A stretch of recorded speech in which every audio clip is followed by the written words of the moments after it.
Friend of mine, Okay. Colleen, she says, "Hey Jack, did you hear that there's a Cuban Pee Wee?" And I'm like, "What?" I didn't even know what it was, a Pee Wee. So yes, I went over there and I expected to see Pee Wee Herman, but it was a bird.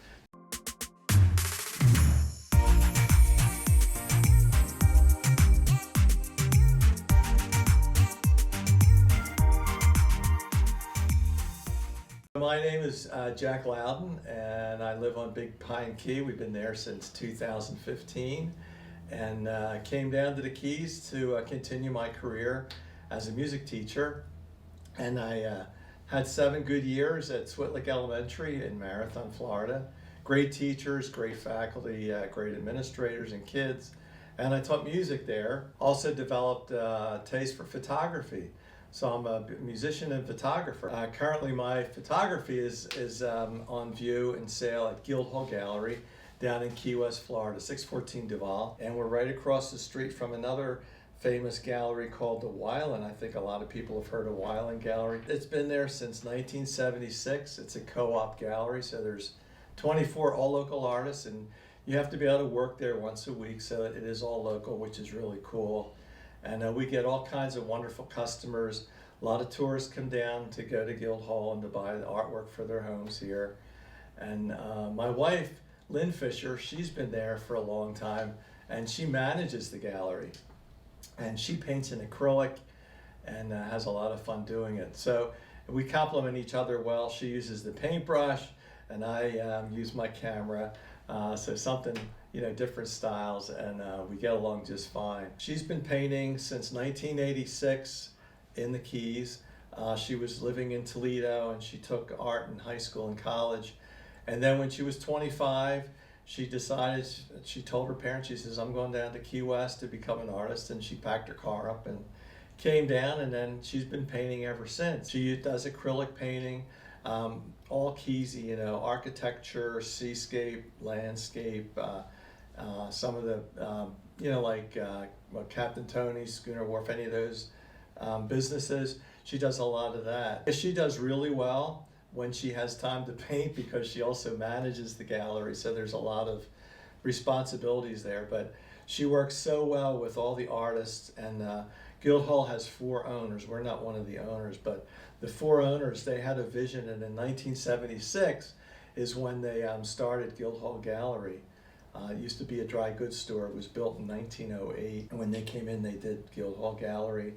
And it's an upstairs and down, so there's a lot of history with that building. She just sold a painting that she was working on, because a couple days a week, Lynn will be down in Guildhall and she'll be painting upstairs. She has her easel there. And so she's been working on this painting for about 6 months, and it was actually a house that was on Fleming Street, a couple blocks over from the gallery. Word got out, I guess, that the owner found out that my wife was painting it, and he came in and he said, "When you're done, I want to buy that."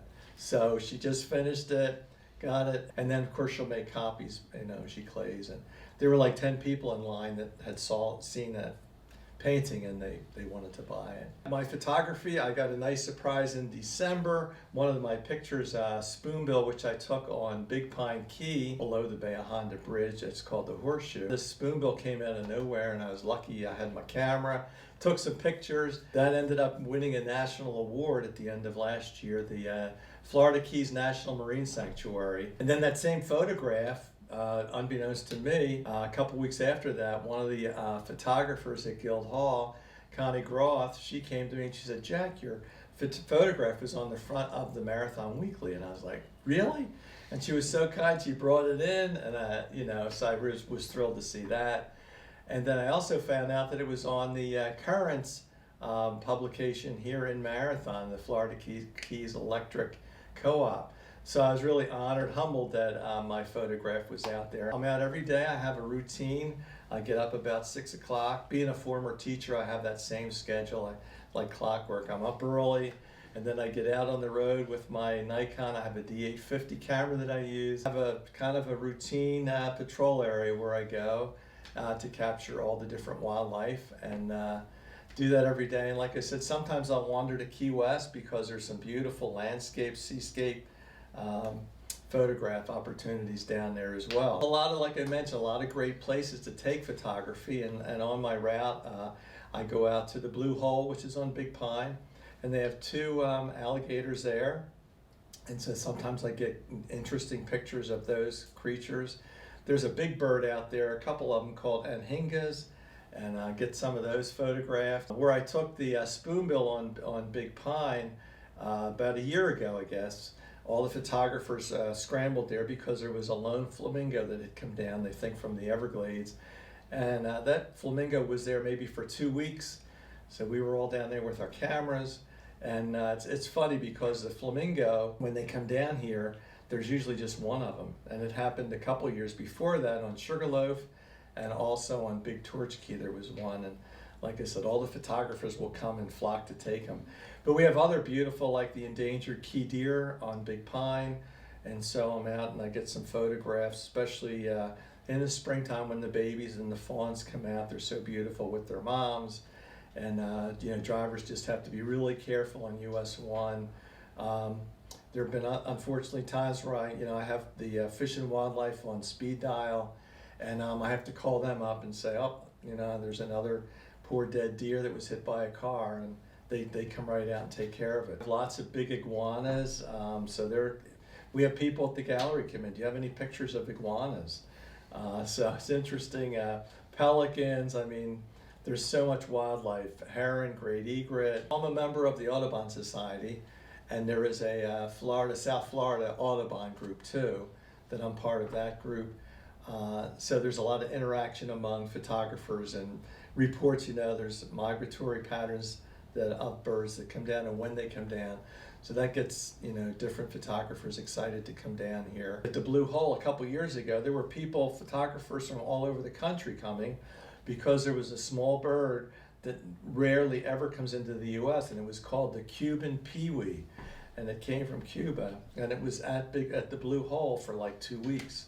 So I guess word got out, and all the photographers that were there taking pictures of this little bird. I got a couple myself. A friend of mine, Colleen, she says, hey Jack, did you hear that there's a Cuban peewee? And I'm like, what? I didn't even know what it was, a peewee. So yes, I went over there and I expected to see Pee Wee Herman, but it was a bird. Now I'm teasing, no. But it's really a lot of fun for me. So, and then not to brag too, but Noah, that was the first award I got.